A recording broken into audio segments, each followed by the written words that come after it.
Assalamualaikum warahmatullahi wabarakatuh.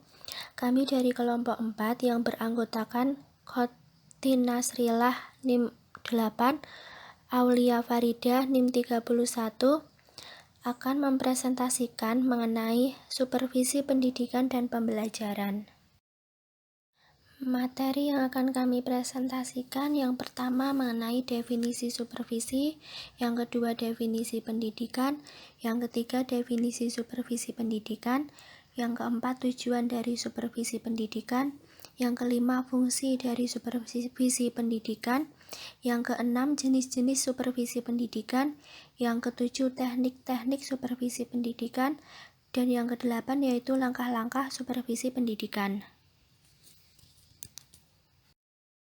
Definisi supervisi.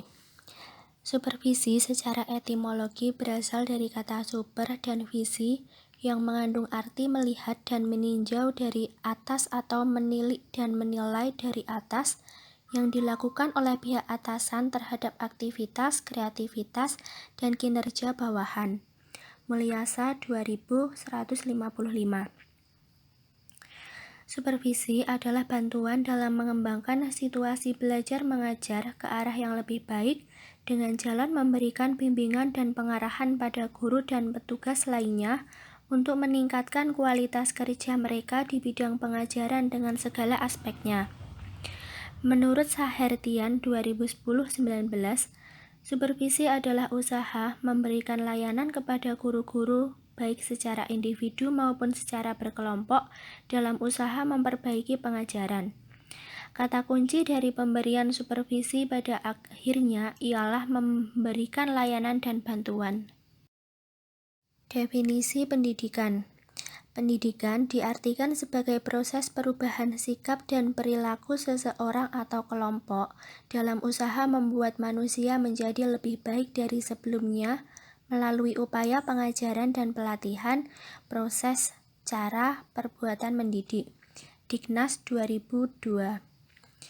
Makna pendidikan secara umum adalah suatu upaya yang direncanakan guna mempengaruhi orang lain baik individu, kelompok, atau masyarakat sehingga mereka mampu melakukan terhadap apa yang diharapkan oleh pelaku pendidikan.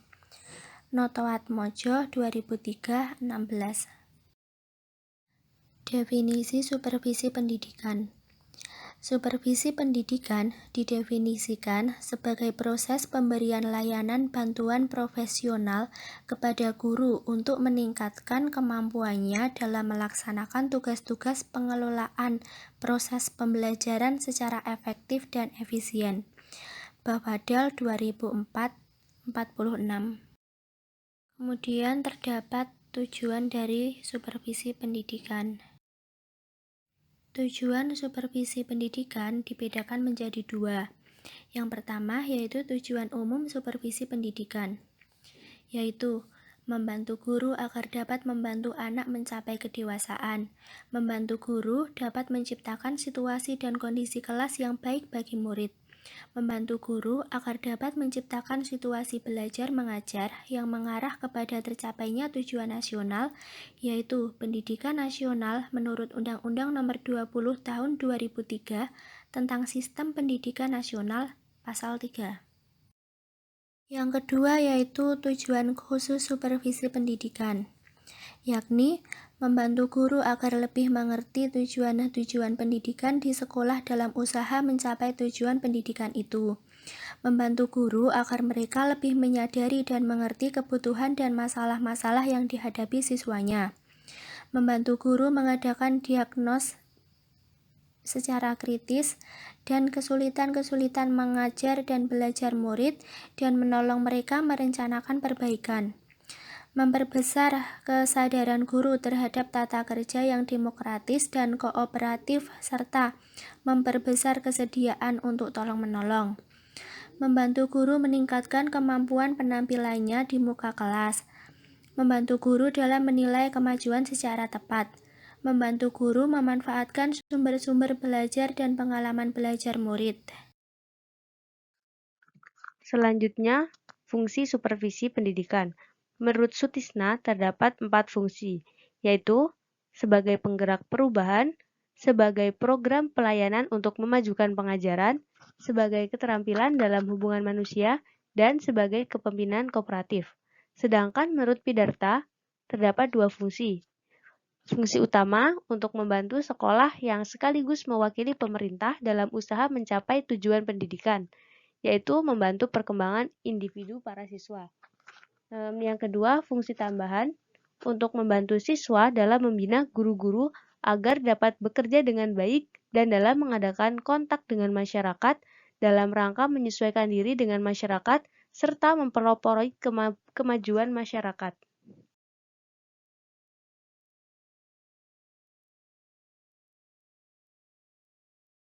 Jenis supervisi yang pertama yaitu supervisi pembelajaran.